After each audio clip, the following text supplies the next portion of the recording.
요거를 이해하기 위해서는 제가 설명드린 내용들을 조금 같이 보는 게 좋을 것 같아요. 일단은 요거를 먼저 이해하실 필요가 있습니다. 관세하고요. 그 다음에 내국세하고 조금 입장이 다른 게 있습니다. 일단 관세라고 하는 것들이 어떻게 결정이 되냐라고 한번 생각해 볼게요. 과세 가격에다가 세율을 곱해가지고 관세가 산출되죠. 그럼 여쭤볼까요? 과세 가격이라는 것은 일단 기본적으로 수입물품의 가격을 갖고 하는 거잖아요. 그럼 이게 수입하는 물품 가격이 올라가면 올라갈수록 얘가 올라가면 얘도 당연히 올라가겠죠. 그런 구조를 갖고 있는 건데, 내국세 같은 경우에는 좀 다른 게 뭐냐면은, 내국세 종류 중에서 예를 들면은 부가가치세 같은 경우에는 수입하는 물품의 일정 율을 곱해 산출되는 거기 때문에 수입 물품 가격이 올라가면 올라갈수록 얘도 같이 올라가는 구조를 갖고 있긴 해요. 그건 똑같은 구조를 갖고 있는데, 근데 요거 말고 요게 이제 문제인 거죠. 소득세.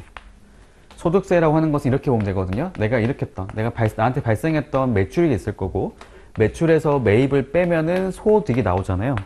그래서 이 소득에 대해서 부과되는 세금이라 보시면 돼요. 자, 그러면 수입하는 물품의 가격이라고 하는 것들이 매출일까요, 매입일까요? 물건 사면 돈을 줘야 되죠. 매입. 수입이라는 것은 매입이에요, 매입. 내가 산 거죠. 물건 산 거잖아요.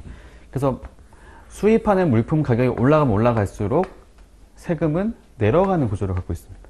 그쵸? 완전 반대가 되는 거죠. 얘가 올라가면 매출은 그대로 쳤을 때 얘가 올라가면 소득이 감소할 거잖아요. 감소하게 되는 거기 때문에 세금도 적게 징수할 수 있는 거죠. 그래서 여기 보면은 이 관세와 내국세 같은 경우에는 서로 상반된 입장을 보이는 게 있다고 보시면 돼요. 관세는 물품 가격이 올라가는 거를 적정한 걸 보는 거고, 그러니까 뭐 올라가는 적정을 본다기보다도 올라가는 거가 맞다고 보는 거죠. 반대로 내국세 입장에서는 수입 물품 가격을 올리는 것이 오히려 세금 낮추는 게 되는 거기 때문에 그게 적정한지를 따지게 됐을 때는 오히려 내려가는 쪽으로 검토하는 것이 있을 수 있다고 보면 돼요. 완전 서로 입장이 다르죠.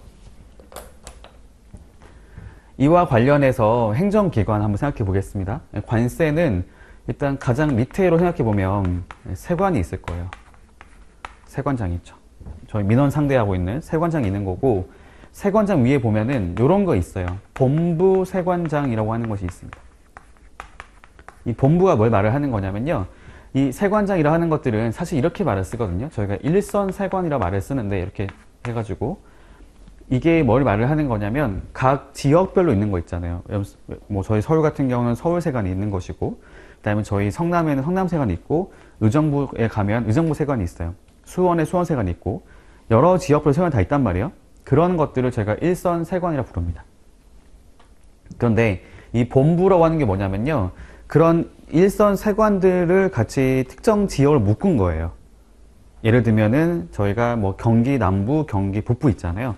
그 지역을 모아가지고 하나의 그 위에 그것을 관할한 세관이 따로 있다 보시면 돼요.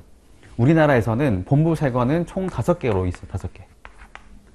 서울, 그 다음에 인천, 그 다음에 대구, 부산, 광주 이렇게 있습니다.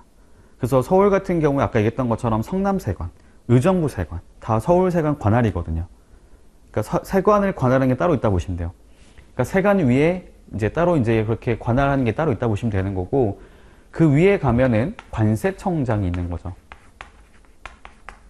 이런 구조를 가지고 있거든요. 그리고 이와 대비해서 볼게요. 내국세 같은 경우에는 세관장이 아니라 여기 대비되는 게 뭐냐면요, 세무서장이 있는 거죠. 그리고 세무서 위에는 뭐 본부란 이런 말을 안 쓰고 있고요. 여기 어떻게 말 쓰냐면은 지방국세청장이라고 말했습니다. 얘랑 같은 의미거든요. 여러 세무서를 이렇게 지역별로 관할하는 거라 보면 되고, 그 위에 나오는 게 뭐냐면 바로 국세청장이 되는 거죠. 이런 구조를 가지고 있어요. 일단 생각해 볼 게 뭐냐면요, 저희가 세관에서 하는 것들이 민원 상대하는 것들이잖아요. 여기 같은 경우에는 어떤 처분을 하냐면은 뭐뭐를 결정하고 그 다음에 경정하는 처분들을 하는 걸로 나와 있고, 위에 있는 거 있죠. 관세청이나 구청장 같은 경우는 일단 원칙적으로는 그 저희가 알고 있는 민원을 상대하는 기관들이 아니에요. 예를 들면 저희가 어떤 세무서에 갈 일이 있다 쳤을 때 여기로 갈 일은 없잖아요. 그죠? 그렇게 할 수 있는데 여기 같은 경우에는 반대로 여기 밑에 있는 그런 업무를 하는 이런 세관장, 세무장이 업무함에 있어가지고 통일된 뭔가를 할 수 있도록 가이드를 주는 역할을 한다 보면 가이드를 주거나 이런 기관들이 고시를 하거나 고시한다는 거는 다른 사람들까지 볼 수 있게 내용을 알리는 것이거든요. 이런 역할을 한다고 보시면 되고 그 중에서도 이런 제도가 있어요. 사전심사 제도라고 하는 게 있거든요. 유권에서가 말을 하는 것인데요. 저희 관세 같은 경우에는 세 가지에 대해서 얘기하는 게 있습니다. 저희 과세 가격 결정 방법에 대해서 사전심사 요청할 수 있거든요. 즉 관세평가. 두 번째로는 품목분류 같은 게 있고 세 번째로는 원산지 사전 확인 제도가 있어요. 어떤 사전에 유권서를 받는 거죠. 근데 그런 것들은 모두 다 이 세관이 하는 것이 아니라 관세청이 하게 돼 있거든요. 왜 그럴까요? 세관은 한 군데가 아니죠. 여러 군데잖아요. 세관에서 결정을 해버리면 예를 들었을 때 서울세관에서 결정했던 내용하고 부산세관 내용은 서로 다를 수도 있는 거죠. 그러면 통일성이 깨지지 않을까요? 그렇기 때문에 관세청에서 그거를 결정하게 되어 있습니다. 국세도 마찬가지겠죠. 근데 관세청에서는 사전심사제도라고 말을 쓰고요. 국세청에서는 사전승인제도라고 말을 써요. 이게 용어에 좀 차이가 있거든요. 사전승인은 국세청, 그 다음에 사전심사는 관세청 이렇게 이해하시면 돼요. 그리고 저희가 적정한 수입물품의 가격을 과세가격이라 부르잖아요. 과세가격. 관세평가는 요거죠. 과세가격을 결정하는 방법과 그 절차를 말을 하는 것이고 내국세 같은 경우에는 과세가격이 아니라 정상가격이라고 하는 용어를 쓰고 있어요. 그리고 그거 있죠. 수입자가 지급하는 가격을 제가 거래가격이라 말을 쓰잖아요.